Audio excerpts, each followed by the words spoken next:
Okay, here's our last section on types of nonverbal communication. I'm going to leave the timer up to see if I need to split this into two different parts. I'm going to try to go through this relatively quickly. Okay, so the big one that I think most of us think about is one of the main types of nonverbal communication is body movement. And there's the fancy term, kinesics, is the study of how people communicate through body movement. And that includes the face and eyes. It includes posture and gesture, which is on the next slide. So it's very complicated. To try to figure out what someone is conveying with their face and eyes is very complicated because, according to researcher Paul Ekman, I'll say a little bit more about him in a minute, there are 8 distinguishable positions of the eyebrows and forehead, 8 of the eyes and lids, and 10 for the lower face. So I'm not sure that they're all possible to put together, but there's something like over 600 different expressions. So you can see how complicated that is to interpret. So a word about Paul Ekman. Ekman was in Lie to Me, they based the main character on Paul Ekman. And Ekman maintains that there are certain facial expressions that are universal. This is somewhat controversial.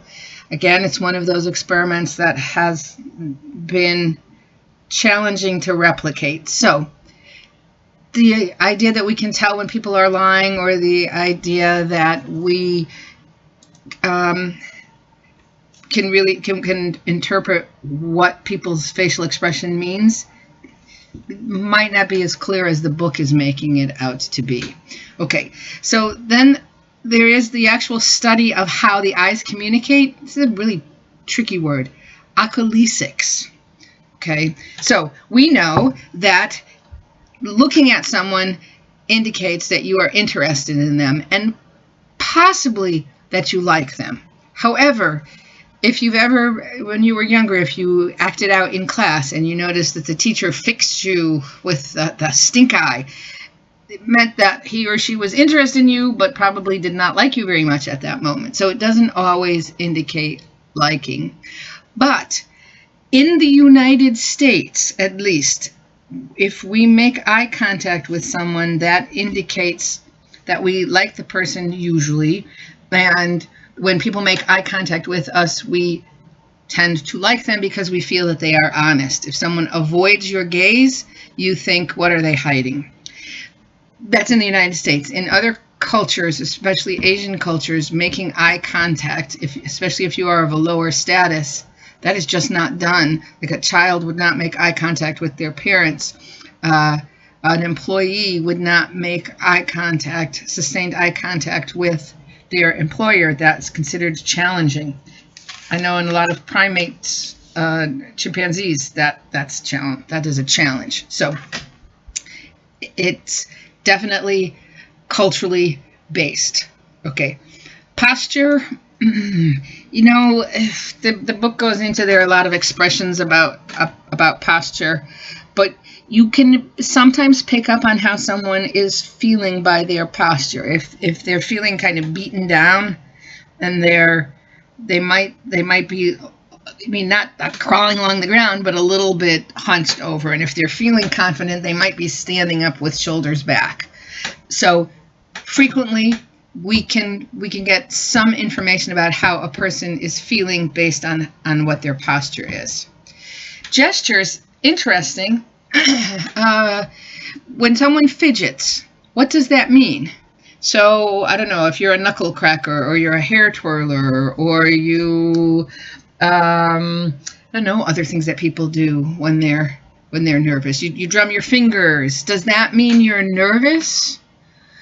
For some people, yes, but for other people, that's just an unconscious habit, and some people use these as ways to soothe themselves, so they're not necessarily nervous. Sometimes people play with their hair. I have a good friend who plays with her hair all the time, and I don't think she's always nervous when she does that.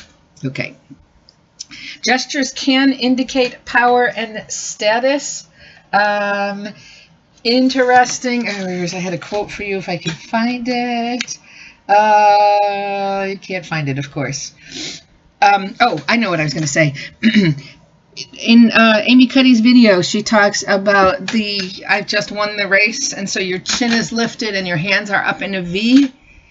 That even people who are born blind, if they win a competition, they will do that. That gesture seems to be pretty universal, indicating, feeling good, feeling powerful. Gestures can also increase persuasiveness. And this is a challenging, and if you don't do it well, it can backfire. But if you can mirror what the other person is doing, you can be more persuasive. The problem is a lot of people who are not adept at this, the mirroring ends up looking like you're mocking the other person. So you have to be very subtle with it. Okay. The second kind of type of body language is touch. And the study of touching is called haptics. We know through lots of studies that infants who are not picked up enough, aren't touched enough, can exhibit failure to thrive. Romania, right after the fall of Ceausescu, I think there were a lot of children who were in orphanages, and the orphanages were just overloaded, and so children were fed, were dressed, but they didn't get a lot of touch, and there were serious problems for these for the infants' development. This next one is interesting, where we say that touch improves compliance. A lot of people tell me this is not the case at all. Okay. Studies show that in restaurants, a server's fleeting touch on the hand or forearm of a patron can result in a larger tip. And a patron whom a server touches on the arm while suggesting a meal choice is more likely to choose that meal. I have people who tell me that absolutely not. If their server touched them, they would not tip them. So I don't know if this is a Connecticut thing or it's definitely open to interpretation. Okay. I know that, well, they also say that when a doctor is telling you you need to take this medication 3 times a day, it's difficult, but you need to take it 3 times a day. While the doctor is talking about this, they do a light touch. I don't know, touch is really a big thing these days. Okay, does this make sense to you? In the U.S., touch is more appropriate for women than for men? I'm not sure. This one is, well, they're all very very culturally bound, and I'm on the fence about this whole issue of touch. I'm not a very touchy person. Okay. Voice. Okay, remember, it's not the words, it's how you are using your voice, the way a message is spoken, and it is called paralanguage.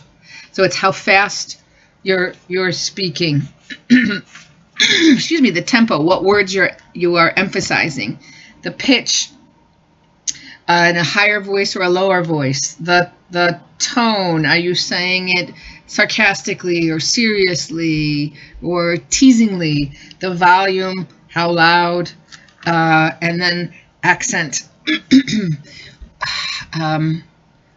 Do you speak a regionalism? We all do. A lot of people say, well, I don't have an accent. I'm from Connecticut. Try going somewhere else and tell me. So there's something called a disfluency. These are ums, ers, likes. If I notice this when I teach public speaking, there are people who cannot get through a sentence without saying some of these. There was a young woman who gave a speech a couple semesters ago, and I was counting their disfluencies, because it's something that students need to work on. And I said at one point, it was a 4-minute speech, and I stopped counting by the time when she hit 30 likes, and we hadn't even gotten through the speech. So that reduces credibility. It sounds like you don't know what you're talking about. there are some people, a student who told me that she had heard, now this is hearsay, that a few ums or ers make us seem relatable, approachable. Okay. So, another part when this gets to the idea of tone, we use sarcasm sometimes to contradict a verbal message. We say one thing, but our tone indicates that we don't mean it. We mean the opposite. Like I say, oh, did you have fun on your vacation? You go, yeah, I had a blast. Not everyone can pick up on sarcasm. Especially young children don't pick it up. And other people really hate it. I love sarcasm, and my husband hates it, so I'm trying to cure myself of being sarcastic. So, okay. The text at work on page 183 talks about how from time to it might be a good idea for you to actually use your voice rather than sending an email. Make a phone call, which I know that people hate. They say it's nice to conduct business in person, but that if that's not feasible, email is not the only means of making contact. Effective on-the-job communication may be only a phone call away because voiceless communication comes with an unexpected inferential cost. A person's voice, it seems, carries the sound of intellect. So just think about that. If you have something important to say, what about actually using a phone call? I actually don't know the last time I made a phone call. Maybe I need to practice what I preach. Distance, proxemics. How is the study of how communication is affected by the use, the organization, and perception of space and distance. Each of us has an area that we figure is our bubble, and we don't want people to get into that bubble. I uploaded a relatively short clip from a Seinfeld episode with a close talker, and you can see how people react when their bubble of space is violated. So Edward T. Hall was the big name in the study of proxemics. This was for the United States. It is definitely different in different cultures. In the U.S., we tend to stand a little bit closer than in some other cultures, but also not as close as in other cultures. What he said was intimate distance. So people that you have an intimate relationship with, and let me be clear that intimate does not mean sexual, although that has sometimes become the meaning. A mother and child have an intimate relationship. And so it's in an intimate relationship, skin to skin is appropriate. So we'd say that's okay up to about 18 inches. If you're farther away than that, the person might say, so what's the matter? Why aren't you close to me? Personal distance, the distance that you would be away from friends would be, again, this varies from person to person, but about 18 inches up to 4 feet. 4 feet is at the outermost reaches of that. Probably at 4 feet, you would start talking to a person because you figure they're in that zone. Social distance is anywhere from 4 feet to 12 feet. This is how far away you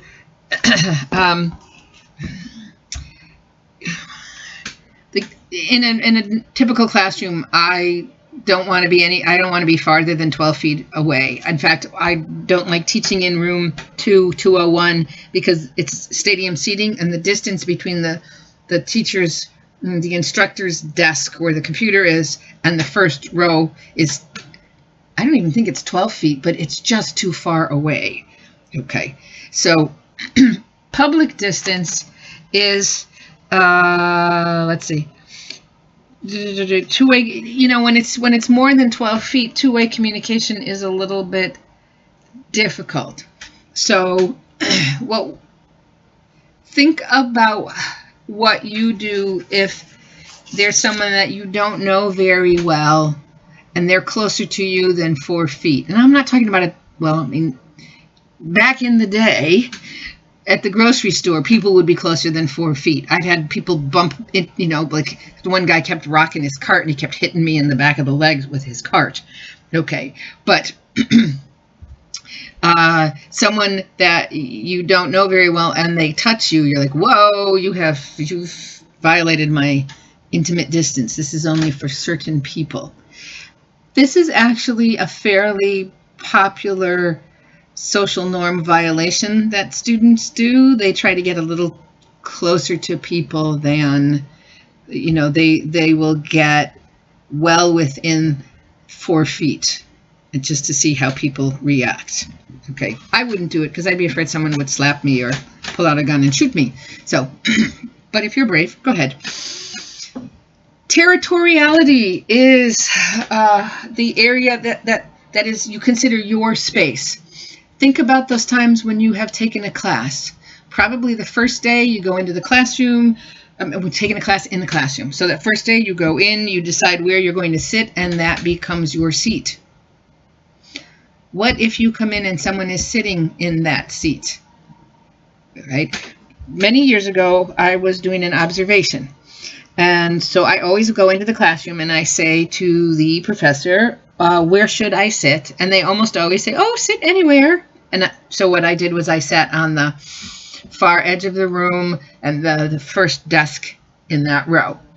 And I'm sitting down and a young man comes in and he was over 6 foot tall. And he stood behind me and he said, that's my seat. And I said, I'm sorry. I'm here doing an observation and this is the best place for me to sit. But you're in my seat. I said, yes, I'm sorry, but this is the best place for me to sit. And I don't know, I finally said, look, I am the department chair conducting an official observation. This is where I'm going to sit. So he sat behind me. In the whole class, I think he glared at me. Well, I violated his territory. So now I make it a point to say, I actually will sit more in the back and I'll say, are you sure that no one sits here? Okay, why do we care so much about where we sit? I'm not sure. If it's a good friend of yours and they're sitting in your seat, you might give them that look that says, hey, okay, I know you're in my seat, but you're going to move before class starts, right?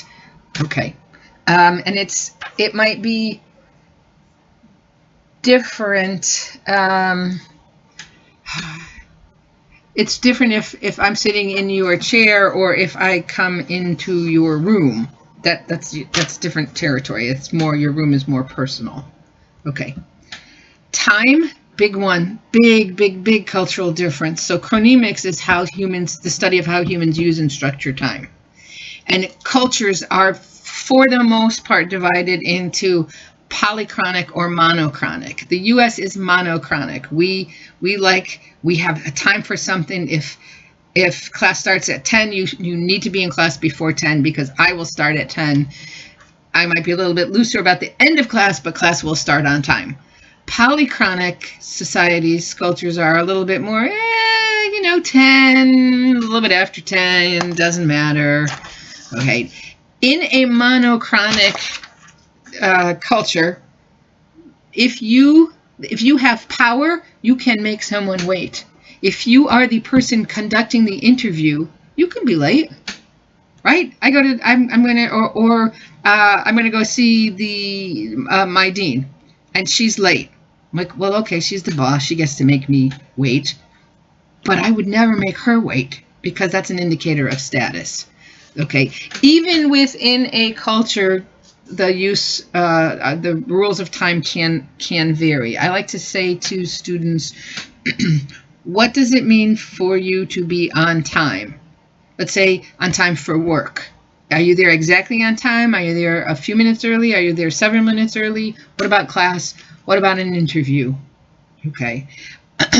Another component of time this is one way that we indicate to someone that they are important to us, that we spend time with us. And I suspect this is one of the things that people have found very difficult with having to be more confined to our homes. We're not able to spend as much time with those that we love.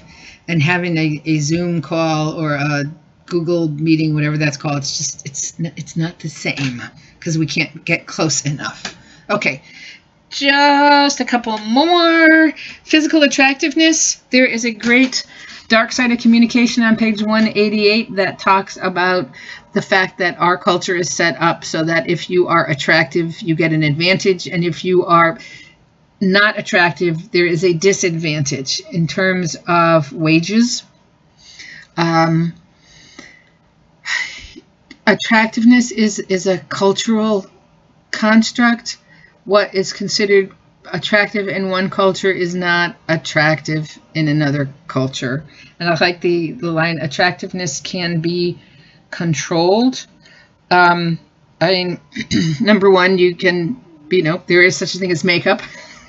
But also, even though a physical attractiveness or the way that someone looks is one of the first things we notice, as we get to know people, we find them to be more attractive. Okay. Because we're seeing the inner person. All right. Clothing. Take a look at the list of 10 things that clothing can convey. Okay. I look at this last one, moral character. Right? And I think sometimes people, I'm sure it still happens, it used to be much more prevalent in the past. Woman wearing a short skirt, low cut top, and the prosecutor, or let's see, and she's attacked, and the argument would be, well, she was asking for it. Look at the way she was dressed. It was indicating her moral character. So obviously, as with any kind of nonverbal communication, it is open to interpretation. The message that you think you are sending is not necessarily the message that people are picking up. So when in doubt, use a perception check. Okay. We know that clothing impacts credibility because we take the time to dress a certain way when we have an interview, when we're trying to impress people. Or, gosh, I remember my younger brother going out on dates would spend I'm exaggerating. He would spend a long time. He had longish shoulder length hair at the time. He would spend a really long time with the hair product and the blow dryer to come out looking like he had spent no time on his hair. It had to be kind of slightly messy. Okay, so it was there was a message he was conveying. Okay, so I'm going to sneeze again. The last one is our physical environment. So I have a problem with how most of our classrooms are set up. I think the chairs are not comfortable. They're not big enough. The color of the walls are terrible. The carpets aren't great. The lighting isn't great. I think that has a negative impact on what happens in the classroom. I would like to have, ideally beanbag chairs and lots of color and, tables rather than desks to set up the room in such a way that students could connect better. Alas, you cannot see my office, but my office at Tunxus, which I haven't seen for a long time, I have a lot of blues and greens and purples. I have plants in there. I have a comfortable chair. My intention was to create an environment where people would want to come in, sit down, and have a conversation with me. Okay.